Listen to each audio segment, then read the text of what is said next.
भक्तों राम राम, राधे श्याम। भक्ति भाव विद रेणु रस्तोगी चैनल में मैं आपका स्वागत करती हूँ। तो जिनका आज जन्मदिन है उन सभी को हार्दिक शुभकामनाएं, और जिनकी मैरिज एनिवर्सरी है उन सभी को भी हार्दिक शुभकामनाएं। हैप्पी न्यू ईयर की भी आप सभी को हार्दिक शुभकामनाएं। तो आशा करती हूँ कि आप सब कुशल मंगल होंगे। तो आज की वीडियो रहने वाली आपको सफला एकादशी की हार्दिक शुभकामनाएं। तो आज की वीडियो रहने वाली है कि एकादशी पर क्या किया जाता है और किसकी पूजा की जाती है। तो वीडियो शुरू करते हैं। तो सबसे पहले आप चौकी पर एक पीला कपड़ा बिछा लें और अपने विष्णु भगवान के विग्रह, अपने लड्डू गोपाल जी को, जो भी हैं, और राधा रानी, आप उनको पधारने, क्योंकि राधा रानी से ही लक्ष्मी जी हैं जो प्रकट हुई हैं। तो राधा रानी को भी अपने लड्डू गोपाल अगर आपके पास हैं तो बिठा लें, वरना लड्डू गोपाल में ही हमारी राधा रानी का भाव भी माना जाता है। तो वीडियो शुरू करते हैं। तो भक्तों, पूस मास के कृष्ण पक्ष की एकादशी का नाम है सफला एकादशी, जो 7 जनवरी को मनाई जाएगी। तो वैसे बात कर लेते हैं। सबसे पहले हम बात कर लेते हैं कि एकादशी कब आ रही है। तो भक्तों, 6 जनवरी को एकादशी 12 बजे शुरू होगी और 7 जनवरी को 12:48 तक रहेगी। तो सूर्य उदय होने की तिथि में, मतलब 7 तारीख को सूर्य उदय होगा और 6 तारीख को हमारी दसवीं भी होगी।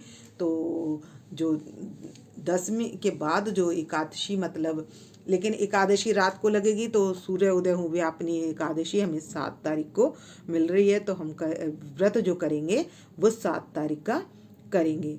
अब बात ये 3 दिवसीय व्रत होता है। दसवीं के दिन नियम लिया जाता है और एकादशी के दिन संकल्प लेकर व्रत किया जाता है और द्वादशी को पारायण किया जाता है। तब उसके बाद हम व्रत खोल सकते हैं। तो सफला एकादशी समस्त पापों को नाश करने वाली है। और क्या करने वाली है? तो जैसे कि मनुष्यों में कौन श्रेष्ठ होता है? ब्राह्मण। तो मनुष्य में ब्राह्मण श्रेष्ठ होता है, और नागों में शेषनाग श्रेष्ठ होता है, पक्षियों में गरुड़ श्रेष्ठ होता है, और ग्रहों में सूर्य और चंद्रमा श्रेष्ठ होता है। यज्ञों में अश्वमेध यज्ञ जो देवताओं के लिए किया जाता है, तो विष्णु भगवान श्रेष्ठ है। इसी प्रकार सभी तिथियों में सबसे ज्यादा एकादशी तिथि श्रेष्ठ है। कर लिया है और अब चौकी पर विराजमान कर देंगे गणेश जी को और लक्ष्मी नारायण भगवान जी को, क्योंकि इस दिन जो है नारायण भगवान जी की लक्ष्मी जी के साथ पूजा की जाती है। तो भक्तों, मैंने काले तिल पर विराजमान कर लिया है अपने गणेश जी भगवान को। तो और यहाँ पर हमने गौ माता को, कामधेनु गौ माता को बिछड़े सहित ऐसी गाय माता को हमने यहाँ पधार लिया है, और सभी को पीले वस्त्र पहनाने हैं। और इस दिन की जाती है विष्णु भगवान जी की लक्ष्मी जी के सहित पूजा, नारायण की पूजा की जाती है।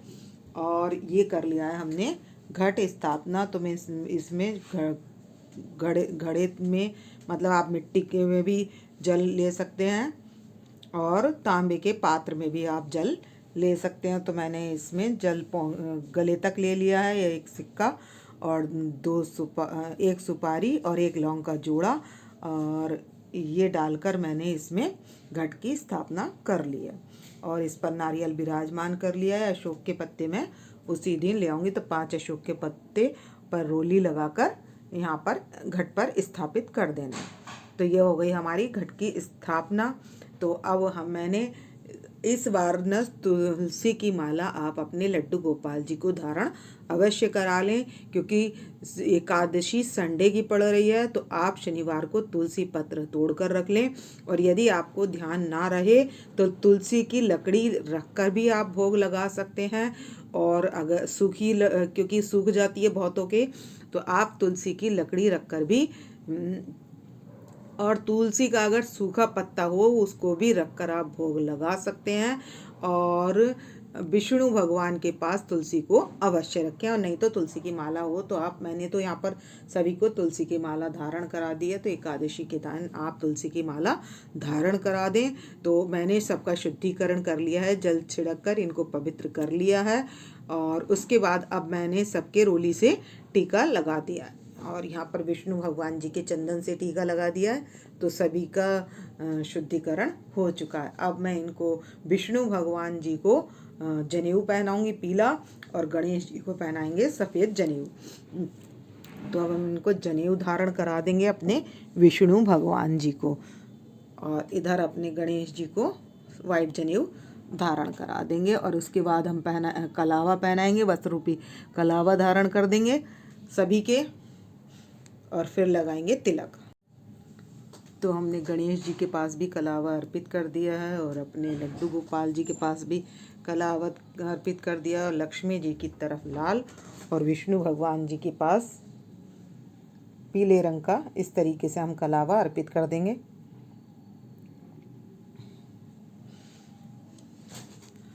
तो इसी तरीके से गाय माता को कलावा अर्पित कर देंगे, अपने राधा रानी और लड्डू गोपाल जी को सभी के पास हम कलावा अर्पित कर देंगे।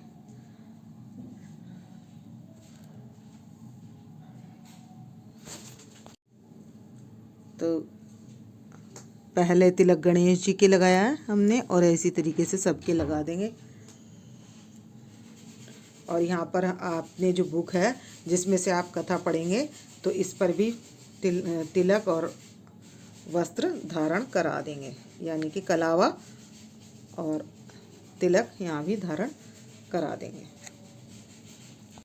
तो अपने लड्डू गोपाल जी को हमने फूलों की माला पहना दी है, और यहाँ पर सभी के पास हमने पुष्प अर्पित कर दिए हैं। ये अपने सभी के पास पुष्प अर्पित कर देंगे, और विष्णु भगवान के पास पीला पुष्प अर्पित कर देंगे। लक्ष्मी जी के पास वाइट पुष्प के ऊपर गुलाब का पुष्प रख देंगे, और राधा रानी के पास भी ऐसे ही रख देंगे पुष्प। तो भोग के लिए सभी के पास फल अर्पित कर देंगे हम। तो गणेश जी के पास फल अर्पित कर देंगे, और अपने विष्णु भगवान जी के पास भी फल अर्पित कर देंगे, और अपनी राधा रानी के पास भी फल अर्पित कर देंगे। तो मैं सभी के पास, गौ माता के पास और सभी के पास फल अर्पित कर दूंगी।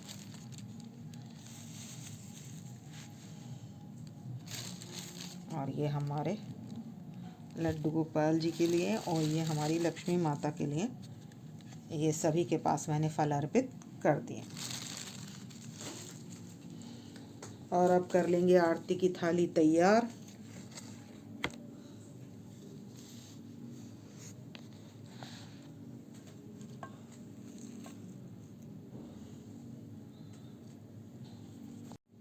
और एक मिट्टी का दीप हम या तो कलश पर भी जला सकते हैं, या अखंड दीप हम इसके पास भी जला सकते हैं।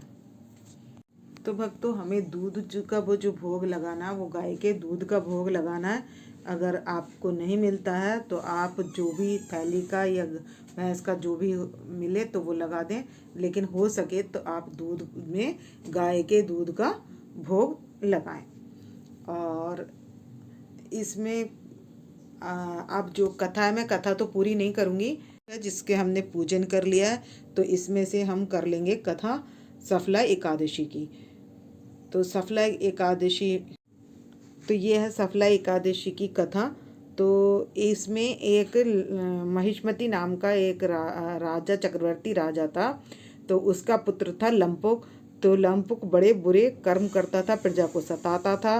प्रजा राजा के अच्छे होने के कारण उसके पुत्र को कुछ नहीं कहती थी। फिर जब बहुत शिकायत राजा के पास आई, तब उसने अपने पुत्र को घर से बाहर निकाल दिया। वो ठगी, चोरी और इस तरीके के काम करने लगा, और किसी वन में चला गया, और वहाँ वन में पशुओं को मारकर खाने लगा। तो एक दिन भगवान की कृपा से क्या हुआ, वो जो है पोष मास की दशमी के दिन पीपल के वृक्ष के नीचे जा बैठा, और ठंड बहुत ज़्यादा थी। वस्त्र उसके ऊपर थे नहीं, तो वह शीत के कारण मूर्छित हो गया।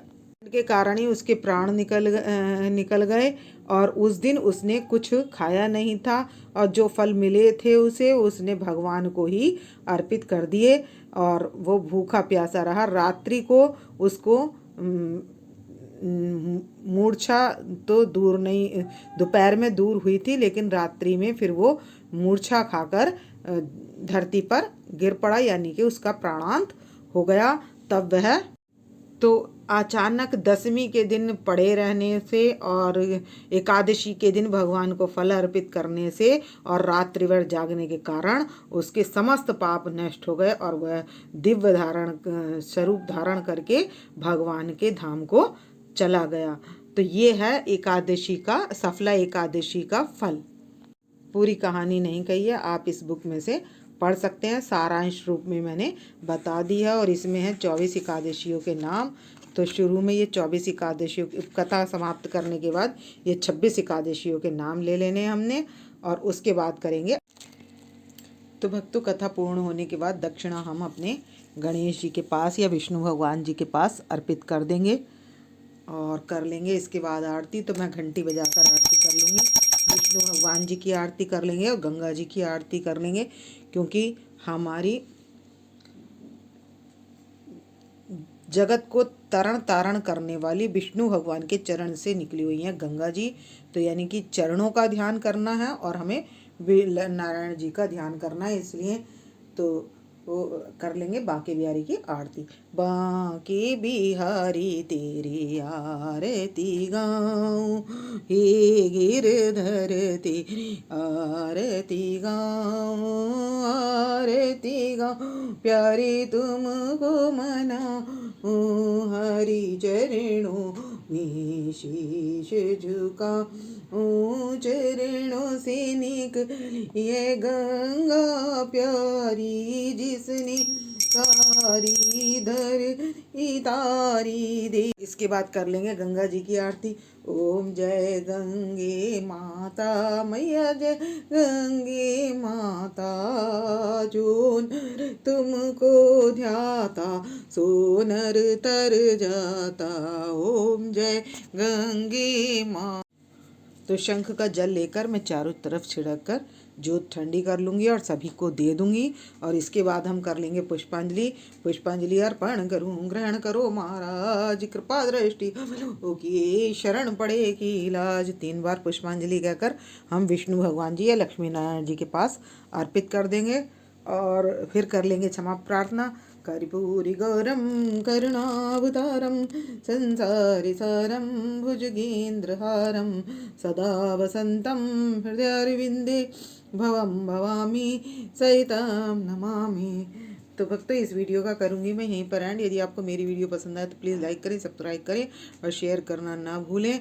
और कमेंट्स करके विष्णु भगवान जी या नारायण जी और लक्ष्मी जी के लिए आप हाजिरी लगा सकते हैं। बोले एकादशी मैया की जय।